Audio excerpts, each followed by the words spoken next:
What's up, ladies and gentlemen? This is TDS Darth Wage back at you with some more of that Dead by Daylight gameplay with Freddy Krueger, and this time I want to talk about Freddy. See, right now I am currently playing as Freddy. I am searching for somebody. See, what people need to realize about Freddy Krueger, he has a different gameplay style than just about every other killer in the game. In the wrong hands, he is weak as fuck, but in the right hands, he can be very powerful. Despite all the stuff people are saying about him. Now, right here, this person, you notice I'm going to go ahead and put them into the dream world and ignore them, so that way I can go and find the rest of the teammates. See, with Freddy Krueger, the thing you need to realize, he becomes most powerful whenever multiple people are in the dream world, because he is an anti-gen killer. He is an anti-generator killer. Alright, so as you see now, the other person that I put into the dream world, I kind of want to track them, but right now, as you see, I'm kind of following this person. This is where I'm going to somewhat make a mistake by hitting that person, but basically, before you hit anybody, you basically want to put at least 3 people into the dream world, for the simple fact is that they can just self-care out of the dream world by failing a skill check. Alright, so as you see, I'm kind of tracking this person. You see they're self-caring. Alright, so right here, go ahead and put that person back into the dream world. And as you see, I ignored that person just so that way I could buy me a little bit of time. So now skipping forward, this is where it's going to get really fun. Alright, so we got that person into the dream world. Now we want to find more people. Alright, now at first you may think that this isn't working out, but when you see the mind games that I'm about to play and the strategy that I'm about to use, it's not all about tunneling, it's not about face camping, none of that. You don't have to do that with Freddy. Alright, if anything, you kind of want your chases to get away, because for the simple fact that every time you put somebody into the dream world, you are stacking all of your blood points, your chase, your deviousness, all that stuff. Right there, see, go ahead and injure that person. This build, this perk list that I have right here is not an all-map build, alright? But there's certain maps that screw the character, like Rotten Fields, huge, humongous maps. You know, as you see, I ignored the other person so I can get this one into the dream world. You at least want 2 to 3 people into the dream world. So, as you see, I've got 2 people injured right now. So, let's go ahead and find some more people, because during this match, people are going to fall into my hands. See, the trick about Freddy is tricking people into thinking that they are doing what they're supposed to be doing, when really what they're doing is playing into your game from the very start. Alright, failing the skill checks and all that stuff, they are doing exactly what you want them to do. See, the goal with Freddy is to basically keep pressure, and I know that sounds hard to do with Freddy, but basically, you are going to toy with them the entire match until they actually lose their will to continue trying, to continue playing. And that actually fits the description perfectly, because he is the nightmare. And in this nightmare, your goal is to keep that pressure, keep at least 2 to 3 people into the dream world, hit them a few times, but try your best to avoid hitting people, so that way they can you can track them and they can lead you to their teammates. Alright? Because once you put them into the dream world, they, at a distance, they become highlighted and you can see them from across the map. That's the purpose of not hitting them, so you can track them and they can lead you to their teammates. Alright, but as you can see right here, yes, I am hitting people. Another key strategy is slugging without killing. Alright, not only are you stacking your melee blood points up, like I said, devious, chase, you name it, you're stacking all of that up at the same time. Alright, so right here, and that face camping shit, killers. Especially Freddy players, killers, please stop that shit. Please stop that, because you're actually screwing yourself, because while you're face camping, they're popping all the generators, and you're actually screwing yourself more than you're like, oh, well, at least I got one kill. See? Alright, but as you can see right here, I'm keeping people into the dream world, and another thing, you have to be very selective on who you choose to take down first, to put into the dying state, to slug. People with flashlights and people with toolboxes are the key essentials. See, you don't really want to mind people who heal. You actually want them to heal, because that keeps on giving you blood points. You know, because you hit them and you're just building up your blood points. Alright, but the people with the toolboxes and flashlights, those are the ones that you want to go for first. Not only that, in this build right here, I'm currently using save the best for last, and you're gonna see me occasionally hit the obsession, but my primary focus is to go after everybody who is not the obsession. So you have to pay attention whenever you find the obsession of who the obsession is. Alright? See, that's going to be a key part of this. Why am I using save the best for last? Because a lot of people would say that that's not very good, and blah blah blah. You know, you'll lose stacks. There's all kinds of stuff like that. No, you don't mind losing stacks, because the way that you're playing Freddy, you're always going to build your stacks right back up. So you don't need to worry about that. The thing that you need to worry about, like I said, is flashlights and toolboxes. That's it. You know, as you see right here, I'm tracking them. I'm letting them intentionally escape me on the chases so they can lead me to their friends. Alright? That's how you keep multiple people into the dream world. As you see, I have everybody into the dream world, and the person who's injured is probably going to self-care out of it. Probably.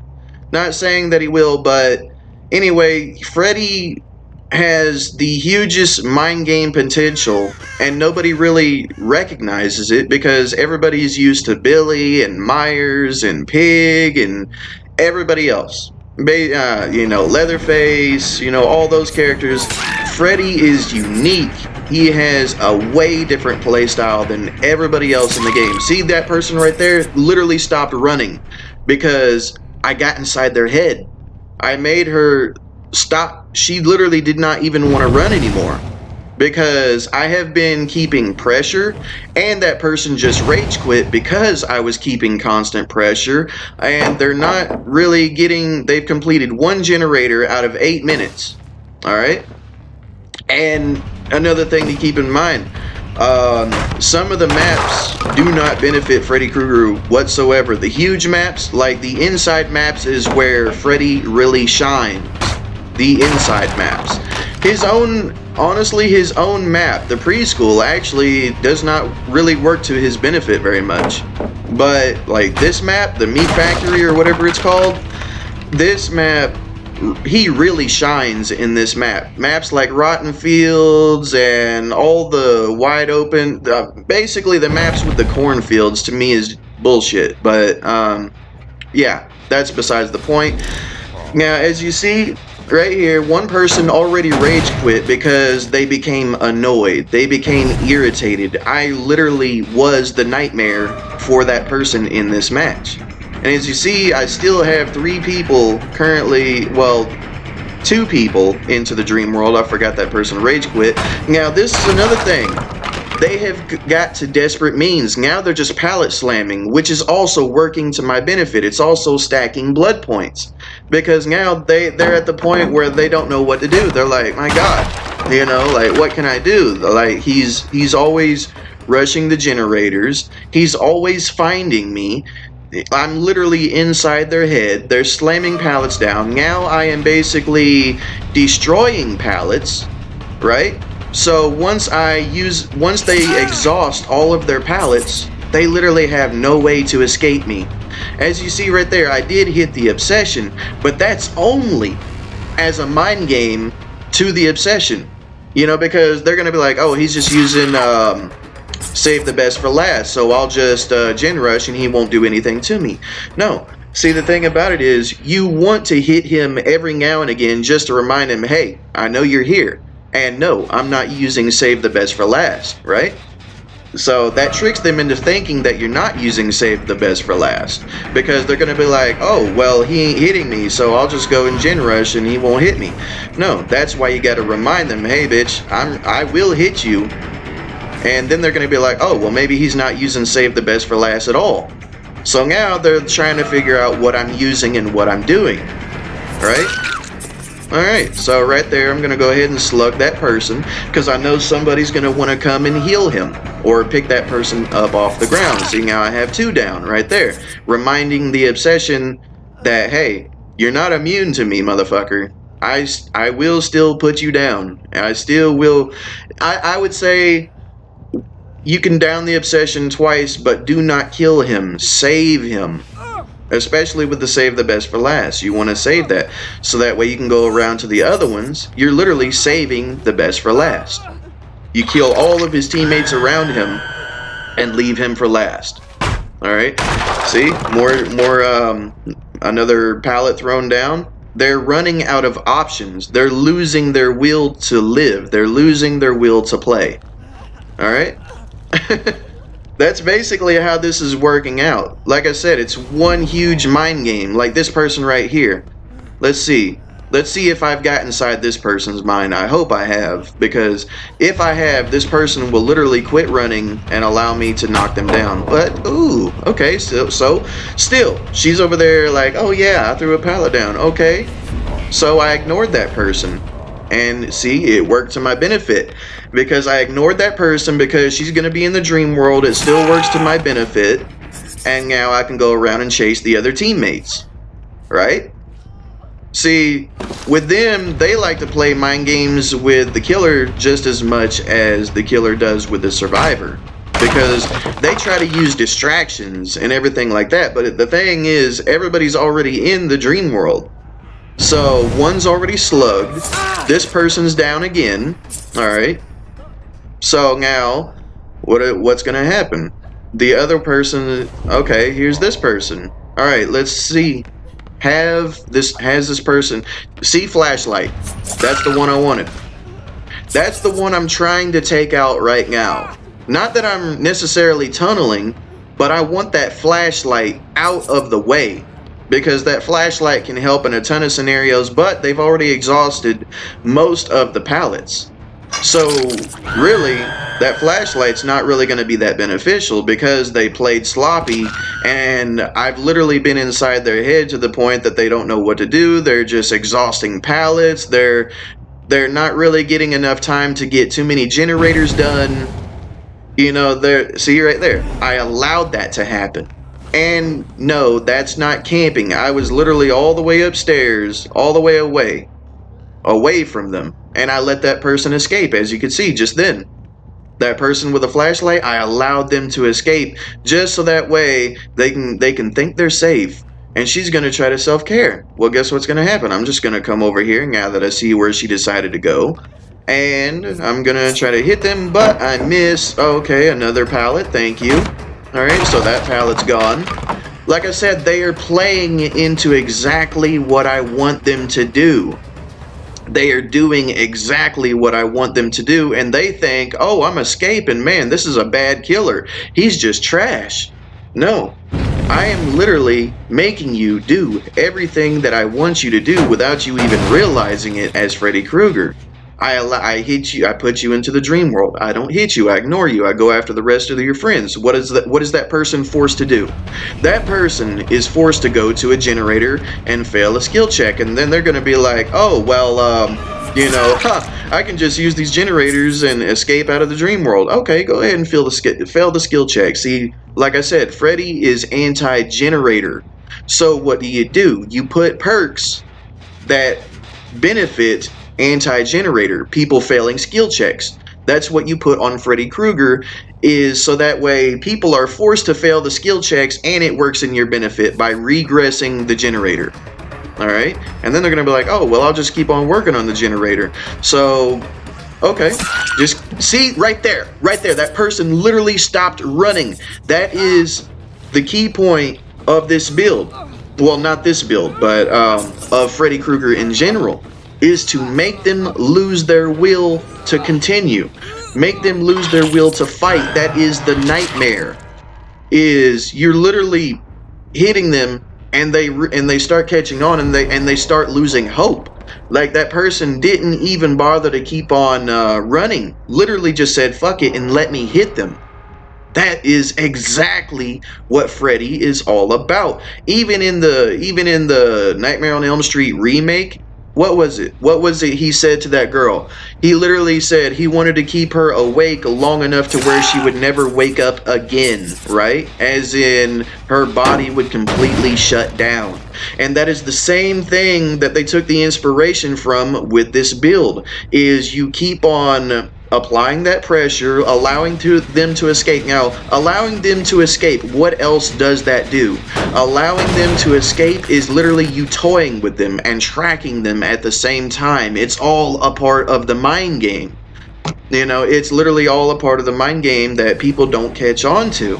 And they're like, well, this ain't gonna work in top tier survivors. Well, that may be the case. This is not a top tier killer, honestly. Everybody considers Freddy to be the most garbage character in the game, and I somewhat can agree.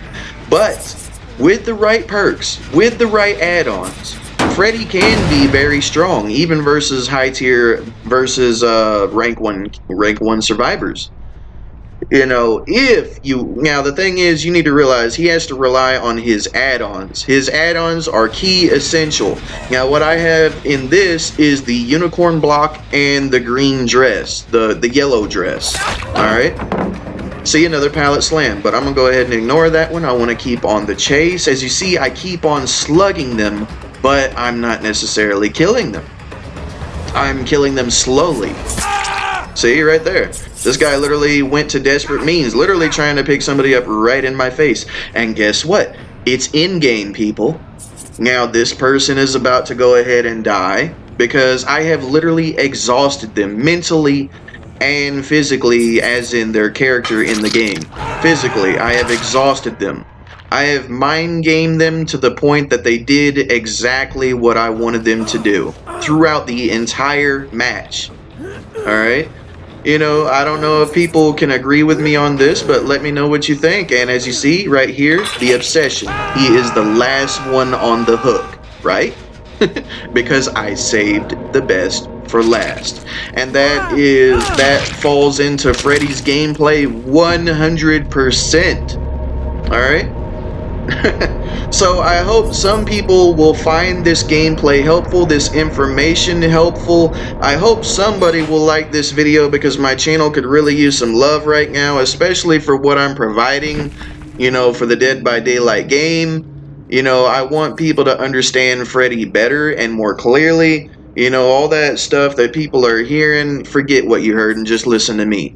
Well, that's going to be all for this video. If you liked the video, then please give me a like, comment, subscribe, and share. And I will catch you in my next video.